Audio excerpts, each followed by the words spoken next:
السلام علیکم برادرای عزیز. چه خیلیتی میبینین در عکس حافظ جوان شهرام عبدالحلیم و چند پیش در یوتیوب کانال در کانال لیر تیجی ویدیو برآمد که شهرام عبدالحلیم وفات کرده است. نه برادرای عزیز، این ویدیو دروغه و باور نکنید.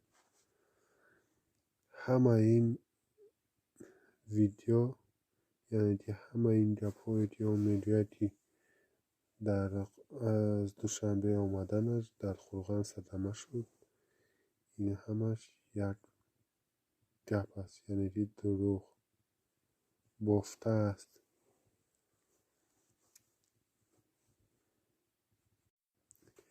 کم پیش من ویدیوش رو تماشا کردم و ماشینی رو گذاشتند و صورتهای شهرام عبدالحلیم رو و کمی از کلیپش رو بریده ماندن در همان ویدیو. یعنی که شهرام عبدالحلیم صدمه کرده است و صورت یک شخص بیگانه رو در بیمارخانه است، صورت آن رو هم ماندن.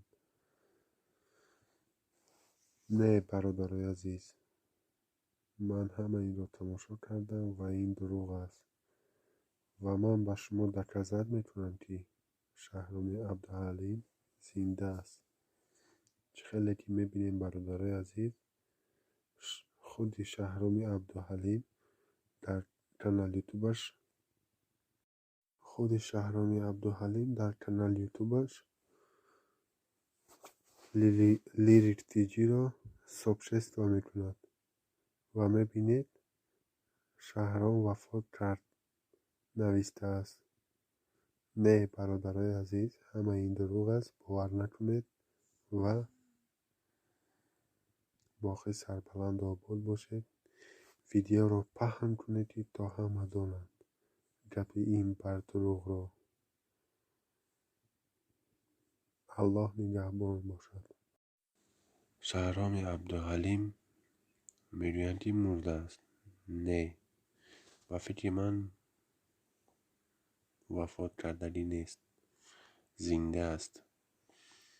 و من کمتر گفتم چی کردم اینستاگرام و دیگر سایت هایش رو در اینستاگرام همین عکسایی که دیدید همان عکس‌ها رو همش رو در اینستاگرام پرداخته است.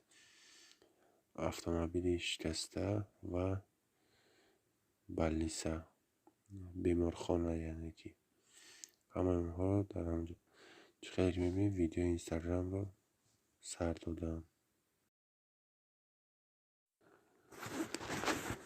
سلام علیکم برادرای عزیز. چند پیش ویدیو کردم نشانتان دادم و گفتم که زنده و حاضر میخوام که حقیقت چه بفهمین که همین آدم زنده و کانال هایی که هر چیز میپرتین این همه دروغه و حاضر من حقیقت چه به شما را نشان میتم. در اینستاگرامش میدرویم برادرای عزیز، خوب با دقت تماشا کنید. اگر ویدیو معقول شد گپی من راستی باشه برادرای عزیز، لایک و حتما پادپیسat کنید کانال و نگفتن نمونه کلارکانش که دیریون کنین و فکراتون رو در کامنتر یا نویسین که من راست میگویم یا دروغ.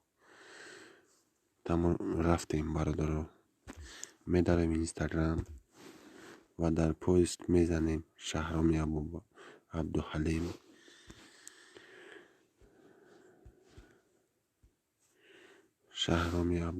افیسال برآمد برادرای عزیز.